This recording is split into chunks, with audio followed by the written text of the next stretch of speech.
اس جذبے سے سرشار ہو کے اس وقت ہم نے حکومت میں ویژن 2010 بنایا تھا، جس کا مقصد یہ تھا کہ ہم پاکستان کو 2010 تک ایک مڈل انکم کنٹری کے درجے میں لے جائیں۔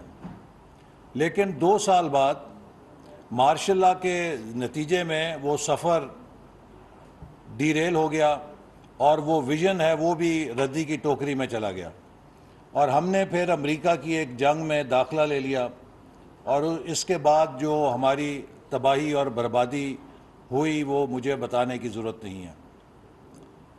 2013 میں پھر ہم دوبارہ حکومت میں آئے تو وہی جو ادھورا خواب تھا اسی کو لے کر میں نے اپنی خواہش پہ وزیر اعظم سے کہا کہ میں ملک کے مستقبل کے حوالے سے اسی مشن کو آگے لے جانا چاہتا ہوں۔ تو ہم نے ملک کی 1000 سے زیادہ سٹیک ہولڈر سے مل کر 2014 میں ویژن 2025 بنایا، اور وہ پاکستان کو 2025 تک ٹاپ 25 اکانومیز میں لانے کا روڈ میپ تھا۔ جب ہم نے اسے لانچ کیا تو بہت سے سقراط اور بکرات یہ مذاق اڑا رہے تھے کہ ایک ایسا ملک جہاں 16-18 گھنٹے بجلی نہیں ہے، جہاں ہر روز خودکش بمبار پھٹتا ہے، آپ اسے ٹاپ 25 اکانومیز میں لانے کی کیسے بات کر سکتے ہیں؟ لیکن الحمدللہ ہم نے محنت کی، اور اس وقت وزیر اعظم نواز شریف صاحب کی پوری ٹیم نے ان کے ساتھ دل جمی سے کام کیا۔ سی پیک ملک کے اندر آیا۔ 2017 میں پرائس واٹر ہاؤس کوپرز، مجھے آئی سی ایم اے میں پی ڈبلیو سی کو تعارف کرانے کی ضرورت نہیں ہے، انہوں نے ایک انٹرنیشنل درجہ بندی جاری کی۔ وہ کنٹریز کی فیوچر فورکاسٹ پہ ایک رپورٹ بناتے ہیں۔ انہوں نے کہا کہ اگر پاکستان اس رفتار سے چلتا رہا تو 2030 میں it will be among top 20 economies of the world, which means کہ انہوں نے ہمیں G20 میں 2030 تک ممبر بنایا، جو کہ ویلیڈیشن تھی ہمارے ویژن 2025 کی، کہ ہم کہہ رہے تھے 2025 تک پہلی 25 معیشتوں میں آئیں گے، اور پرائس واٹر ہاؤس کوپرز کہہ رہا تھا کہ ہم 2030 تک پہلی 20 کے اندر آ جائیں گے۔ لیکن اس سفر کو پھر ڈسرپٹ کر دیا گیا، ہمیں بوجوہ باہر نکال دیا گیا، اور ایک نئی حکومت کا تجربہ پاکستان کے اوپر ڈال دیا گیا۔ اور اس ڈسرپشن کا نتیجہ کیا نکلا ہے کہ میں آج آپ کے سامنے جب دوبارہ اس عہدے پہ آیا ہوں جہاں 2018 میں چھوڑا تھا، میں صرف 2 چیزیں آپ سے شیئر کرنا چاہتا ہوں۔ پہلی چیز یہ ہے کہ 2018 میں ہم نے معیشت کو اس مقام پہ پہنچا دیا تھا کہ پاکستان کا دفاع کا بجٹ بھی 1000 ارب تھا، اور پاکستان کا ڈیولپمنٹ بجٹ بھی 1000 ارب تھا۔ یہ پاکستان کی تاریخ میں غالباً پہلا موقع تھا ایک بڑے عرصے کے بعد کہ ڈیولپمنٹ اور ڈیفنس کے اندر ہارمنی تھی، دونوں برابر کی سطح پہ تھے، اور ڈیولپمنٹ 1000 ارب ڈیفنس کاٹ کے نہیں بنا تھا، اور ڈیفنس 1000 ارب ڈیولپمنٹ کاٹ کے نہیں بنا تھا۔ ان دیر اون رائٹ وہ ہزار ارب کے اوپر برابری کے اوپر تھے۔ آج جب ہم 2014 میں کھڑے ہیں تو وہی ڈیولپمنٹ بجٹ جو میں نے 1000 ارب پہ چھوڑا تھا، 4 سال کے بعد 2022 میں حکومت نے جب بجٹ پیش کیا تو وہ 900 ارب پہ تھا، اور اب جب ہم اپریل میں حکومت میں آئے ہیں تو اس پہ کٹ لگ کے وہ 550 ارب رہ چکا ہے، جبکہ ہمارا ڈیفنس بجٹ تقریباً 1400 پہ پچھلے سال تھا، اور اگلے سال 1500 ارب ہوگا، اور ہم جو اگلے سال کا ڈیولپمنٹ بجٹ بنا رہے ہیں وہ 700 سے 800 ارب کے درمیان ہوگا۔ تو گویا ڈیولپمنٹ بجٹ اب ڈیفنس بجٹ سے آدھا رہ گیا ہے۔ آج اس میں کسی کو کوئی شبہ نہیں ہے کہ پاکستان کے جو سیکیورٹی چیلنجز ہیں وہ انٹرنل سیکیورٹی کے چیلنجز ایکسٹرنل سیکیورٹی سے زیادہ ہیں۔ ہم ایک ایٹمی طاقت ہیں، ہم پہ کوئی میلی نگاہ نہیں ڈال سکتا، لیکن خدا نہ خواستہ اگر کہ ہمیں کوئی خطرہ ہو سکتا ہے تو وہ ہمیں انٹرنل سیکیورٹی کا ہو سکتا ہے۔ ابھی کراچی میں جو بلوچ اسٹوڈنٹ نے خود کو پھاڑا، وہ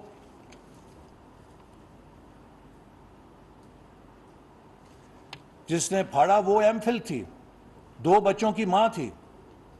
سوچنے کی بات یہ ہے کہ وہ کون سی محرومیاں تھیں، وہ کون سی مس گیونگز تھیں کہ جس نے ایک پڑھی لکھی بچی کو خودکش بمبار بننے پہ مجبور کر دیا جس نے ایم فل کیا ہوا تھا۔ تو جب کسی معاشرے کے اندر ناہمواری ہوگی، معاشرے میں تعلیم بھی ہو لیکن روزگار نہیں ہوگا، اور معاشرے کی پسماندگی میں اضافہ ہوگا، تو پھر اس کا دفاع ٹینکوں سے اور توپوں سے نہیں ہو سکتا۔ اس کا دفاع اپنے قوم میں تعلیم، صحت اور روزگار کے لیے انویسٹمنٹ کے ذریعے ہو سکتا ہے۔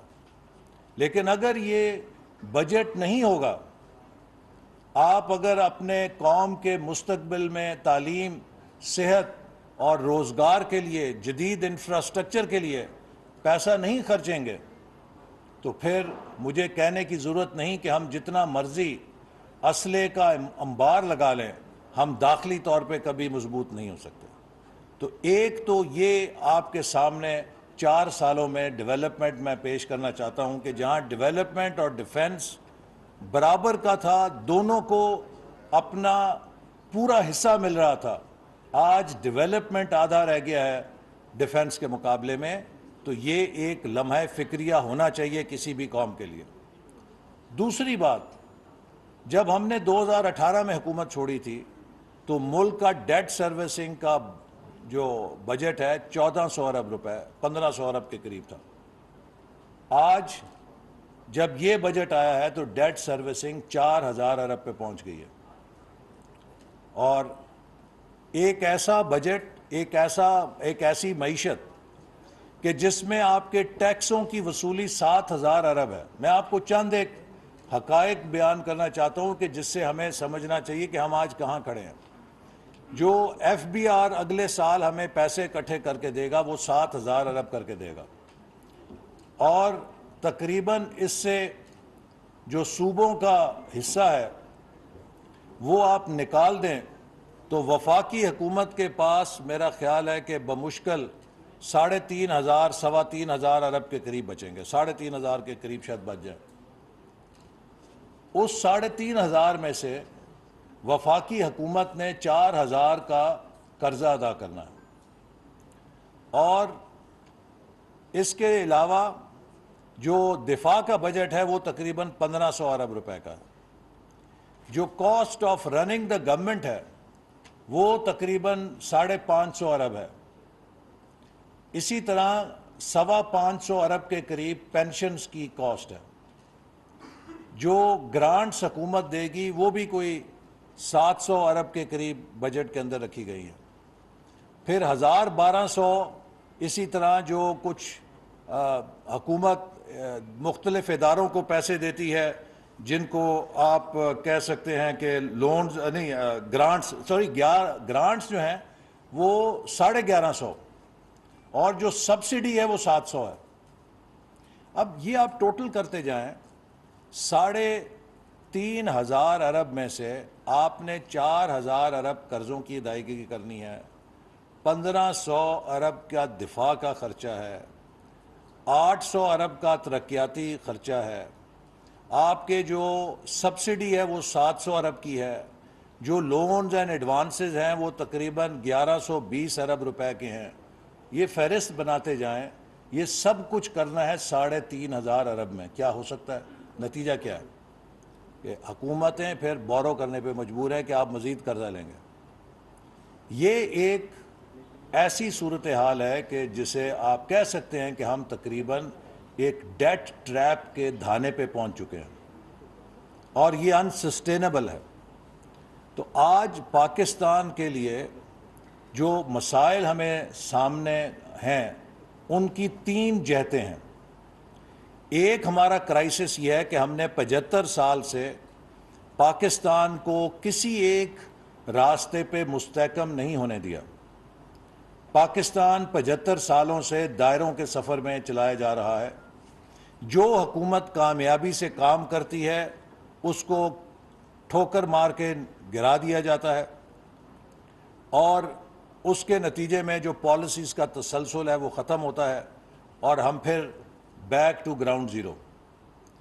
دوسرا جو مسئلہ ہے وہ کسی بھی حکومت کی اچھی بری کارکردگی کا ہے کہ ایک اچھی حکومت آئے گی، اچھا کام کرے گی، بری آئے گی، برا کرے گی، اس کے بھی آپ کو مسائل بھگتنے پڑیں گے۔ تو وہ بھی میں نے آپ کو بتا دیا کہ آج جو تقریریں کرتے ہیں ان سے کوئی یہ پوچھے کہ 75 سال میں پاکستان میں پہلی دفعہ یہ ہوا ہے کہ ترقیاتی بجٹ کی لاسٹ کوارٹر ریلیز فائنانس نے 0 روپیز کی ہے۔ میں اس وقت بھی ڈپٹی چیئرمین تھا جب ایٹمی دھماکے ہوئے اور ملک پہ پابندیاں لگیں، لیکن ہمارے پاس اتنے وسائل تھے کہ ہم نے پورا سال ڈیولپمنٹ بجٹ چلایا، اس میں تھوڑی سی کٹ لگائی لیکن we were able to fund for the whole year. In April this year جب ہم حکومت میں آئے ہیں تو وزارت خزانہ نے صاف کہہ دیا کہ چوتھے سرمائی یا فورتھ کوارٹر کے لیے دیر از 0 release for development budget. This has never happened in the 75 years of history of this country. یہ کوئی معمولی بات نہیں ہے۔ تو آج جو کوئی اپنے بڑے دعوے کر رہے ہیں کہ انہوں نے معیشت بہت اچھی چلائی تھی، وہ اس بات کا جواب دیں کہ اگر خزانہ اتنا بھرا ہوا تھا، اتنا اچھا تھا، تو چوتھے کوارٹر کے اندر 0 ریلیز کیوں ہے ڈیولپمنٹ بجٹ کے لیے؟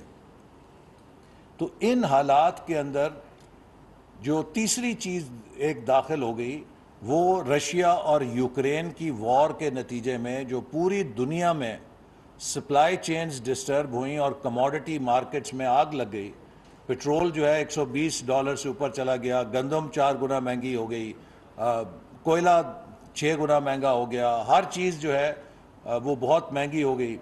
تو اس کا نتیجہ ہے کہ آج تمام ممالک، چاہے وہ ڈیولپڈ ہیں چاہے وہ ڈیولپنگ ہیں، وہ سب ایک شدید مندی کا شکار ہیں، اور یہی نتیجہ ہے کہ آئی ایم ایف نے جو گلوبل گروتھ ہے اگلے سال کے لیے اس کو آدھا سلیش کر دیا ہے، اور تقریباً انفلیشن کو انہوں نے اوپر کر دیا ہے کہ اگلے سال پوری دنیا میں افراط زر بھی ہوگا اور گروتھ بھی سلو ہوگی۔ تو یہ ایک گلوبل سینیریو ہے جس کے اندر ہم ہیں۔ اب ان حالات کے اندر جب ہم حکومت کو دیکھتے ہیں اور حالات کو دیکھتے ہیں تو ہمیں چند فیصلوں کی ضرورت ہے کہ کیا ہم نے پاکستان کو سٹیٹس کو پہ رکھنا ہے، اور وہ زہر کہ جو قرضوں کا زہر ہماری رگوں میں جا رہا ہے اس کے ہاتھوں ہم نے اس ملک کو ایک ڈیٹ ٹریپ میں بالکل جسے کہتے ہیں ایکسپلوڈ کرنا ہے، یا ہم نے پاکستان کو بچانا ہے؟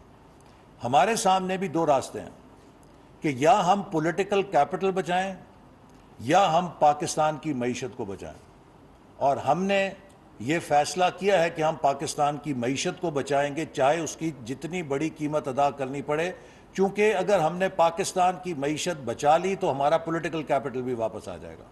لیکن اگر خدا نہ خواستہ پولیٹیکل کیپٹل بچاتے بچاتے پاکستان کی معیشت کو نقصان ہو گیا تو یہ صرف ہمارا نقصان نہیں ہوگا، یہ ہمارے آنے والی نسلوں کا نقصان ہوگا۔ تو میں نے جہاں سے بات شروع کی تھی وہ یہ تھی کہ آج یہ 75ویں سالگرہ ہے، اور میرے نزدیک اگلے سال کا بجٹ اہم نہیں ہے۔ میرے نزدیک یہ بات اہم ہے کہ آج سے 25 سال کے بعد یہ جو نوجوان میرے سامنے بیٹھے ہیں، یہ جب 45 اور 50 سال کی عمر میں پہنچیں گے اور پاکستان کی 100 سالہ سالگرہ منائیں گے، تو کیا یہ بھی میری نسل کی طرح شرمسار ہو کے وہی تقریر کریں گے جو میں آپ کے سامنے کر رہا ہوں، یا یہ فخر کے ساتھ کہہ سکیں گے کہ ہم نے 25 سال میں پاکستان کو ایک کامیاب معیشت بنا دیا؟ اور اگر ہم چاہتے ہیں کہ ہمارے نوجوان تاریخ میں ویسے شرمسار نہ ہوں کہ جیسے ہم ہو چکے ہیں، ہماری نسل ہو چکی ہے، تو پھر اب ہمارا فرض ہے کہ ہم جب کہ ایک آخری اپنی اننگز کھیل رہے ہیں یا آخری 600 میٹر کے دوڑ میں ہیں، تو ہم کم از کم یہ کوشش کریں کہ اس نوجوان نسل کو ملک کی معیشت کی ایسی بنیادیں فراہم کر جائیں کہ یہ ایک روبسٹ اکانومی کریٹ کرنے کے لیے اپنی صلاحیتوں کو پوری طرح بروئے کار لا سکیں۔ اسی لیے ہمارا جو ڈیولپمنٹ بجٹ ہے اس میں وسائل کی کامیابی کے باوجود ہم نے چند ایریاز کو فوکس کیا ہے. فرسٹ، ہم نے اس کو پرو یوتھ بنانے کی کوشش کی ہے، جس کی سب سے بڑی مثال یہ ہے کہ ہم نے ہائر ایجوکیشن کمیشن کے بجٹ میں، ڈیولپمنٹ بجٹ میں تقریباً 68% اضافہ کیا ہے، 68% انکریز کیا ہے، چونکہ ایجوکیشن ہمارے نوجوانوں کا مستقبل ہے. اسی طرح ہم نے نوجوانوں کو ڈیجیٹل اکانومی کی بنیادیں فراہم کرنے کے لیے فنڈنگ کی ہے، جس سے کہ انہیں جو فیوچر میں اب نئی ایمرجنگ ٹیکنالوجی کے پروگرامز ہیں یا سکلز ہیں، چاہے وہ آرٹیفیشل انٹیلیجنس ہے، چاہے وہ بگ ڈیٹا ہے، چاہے وہ سائبر سیکیورٹی ہے، چاہے وہ ERP کے وہ سافٹ ویئرز ہیں، یہ تمام چیزیں جس کی انٹرنیشنل آج ایک نئی اکانومی میں ضرورت ہے اور ایک انوویشن ڈریون اکانومی میں جن صلاحیتوں کی ضرورت ہے، اس کے لیے ہم نے اربوں روپے وقف کیے ہیں تاکہ نوجوانوں کو یہ سکلز دیں تاکہ وہ ڈیجیٹل اکانومی کے ورکرز بن سکیں. دوسرا اس بجٹ کا ڈیولپمنٹ میں ایک خاصہ ہے کہ ہم نے سب سے زیادہ ڈیولپمنٹ بجٹ کا حصہ صوبوں میں بلوچستان کو دیا تاکہ جو بلوچستان کی محرومی ہے اس کو دور کیا جا سکے. ہم نے بلوچستان میں بہت دیر تک انڈر انویسٹمنٹ کی ہے اور ہمارا فرض ہے کہ اب ہم اوور انویسٹمنٹ کر کے اس محرومی کو ختم کریں تاکہ وہاں کے لوگ اور آبادیاں ترقی کے ساتھ جڑیں. وہاں پر ایجوکیشن کے لیے بھی فنڈز دیے ہیں، وہاں پہ روڈز کے لیے بھی فنڈز دیے ہیں، بیسک انفراسٹرکچر کے لیے بھی وہ فنڈز دیے ہیں اور پاورٹی کو ختم کرنے کے لیے بھی فنڈز دیے ہیں. تیسری اہم چیز جو ہے وہ ہماری فوڈ، انرجی اور واٹر سیکیورٹی ہے کہ اس کے لیے، اس کو مینج کرنے کے لیے جو وسائل درکار ہیں کہ ہم اپنے مستقبل کو محفوظ کریں، بالخصوص کلائمیٹ چینج کے حوالے سے، اس کو بھی ہم نے پروٹیکٹ کرنے کے لیے خطیر رقم اس ڈیولپمنٹ بجٹ کے اندر رکھی ہے. جہاں تک ہمارا کرنٹ بجٹ ہے، یہ ہمارے لیے ایک بہت بڑا چیلنج تھا کہ ان حالات میں اس کو ہم کیسے بیلنس کریں. جو تنخواہ دار طبقہ ہے وہ سب سے زیادہ کچلا جاتا ہے، لیکن اس بجٹ میں ٹیکس جو ریلیف دیا گیا ہے، 1,00,000 روپے ماہانہ آمدنی والوں کو ٹیکس سے فارغ کیا گیا ہے اور اس کو اس کے بوجھ سے آزاد کیا ہے تاکہ ان کی جو معاشی مشکلات ہیں وہ کم ہو سکیں. اسی طرح اس بجٹ میں ایگریکلچر کے شعبے کو ہم نے ٹارگٹ کیا ہے، اور اگرچہ اس کے اوپر کچھ ہمارے حلقوں کو اعتراض ہیں کہ آپ ایگزیمشنز کیوں دے رہے ہیں، لیکن ہم اسے کنٹیسٹ کر رہے ہیں. ٹریکٹرز کے اوپر، امپلیمنٹس کے اوپر، اور جو سیڈز ہیں، ہماری پیداواری صلاحیت گھٹ رہی ہے اور ہمیں ہائی ییلڈ کے سیڈز کی ضرورت ہے، تو ہم نے، حکومت نے اس دفعہ زراعت میں کسانوں کو انسینٹیوائز کیا ہے، چونکہ زراعت وہ شعبہ ہے جو 6 مہینے میں ریٹرن دے دیتا ہے. آپ انڈسٹری لگاتے ہیں، اس کا بریک ایون 3 سالوں میں ہوگا، 5 سالوں میں ہوگا. زراعت میں آج آپ انسینٹیو دیں گے، 6 مہینے میں آپ اس کا ریٹرن لے سکتے ہیں. اور جب ایٹمی دھماکوں کی پابندیاں لگی تھیں تب بھی زراعت نے ہمیں بیل آؤٹ کیا تھا.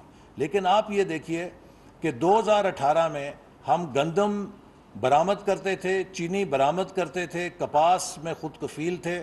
آج ہم گندم بھی درآمد کر رہے ہیں، چینی بھی درآمد کر رہے ہیں، کپاس بھی درآمد کر رہے ہیں. ایک ایگریکلچر ملک ہے، وہ نیٹ امپورٹر بن گیا ہے ہر چیز کا، اور اس میں ڈالرز جا رہے ہیں. تو اس کے لیے بھی ہم کوشش کر رہے ہیں کہ ملک کو خود کفیل کریں تاکہ جو ڈالرز کا ہمارے اوپر اتنا بڑا بوجھ ہے اسے ختم کیا جا سکے. چوتھی بات جو اہم ہے اس بجٹ کے اندر، وہ یہ ہے کہ حکومت نے کوشش کی ہے کہ نان پروڈکٹیو ایسٹ سے جو انویسٹمنٹ ہے اسے پروڈکٹیو ایسٹس کی طرف ڈرائیو کیا جائے. ہمارے ہاں یہ بہت عام ہے کہ لوگ سٹے بازی کے لیے، اسپیکولیٹو اکانومی کے لیے ریل اسٹیٹ میں پیسہ ڈال دیتے ہیں. جب آپ پلاٹوں میں پیسہ جمع کریں گے اس سے جاب کریشن نہیں ہوگی، اس سے اکنامک ملٹی پلائر نہیں ہوگا. ایک شخص کا کیپٹل گین تو ہو جائے گا لیکن اس کا معاشرے کو کوئی فائدہ نہیں پہنچے گا.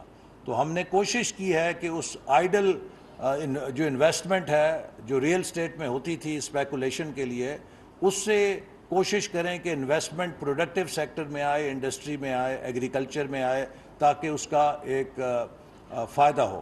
اور آخری چیز جو اس کی بڑی اہم ہے کہ ہم نے کوشش کی ہے کہ جو صاحب حیثیت لوگ ہیں ان کو تھوڑا بوجھ زیادہ ڈالا جائے، چونکہ اس وقت جو نچلے طبقے ہیں وہ بہت ان معاشی حالات میں پس چکے ہیں، تو جو رچ ہیں ان کو زیادہ نسبتاً ٹیکس کیا گیا ہے تاکہ وہ اپنا حصہ ڈالیں قوم کی۔ اگر ٹیکس نہیں ہوں گے تو آپ کس طریقے سے ملک کو آگے لے کر جا سکتے ہیں۔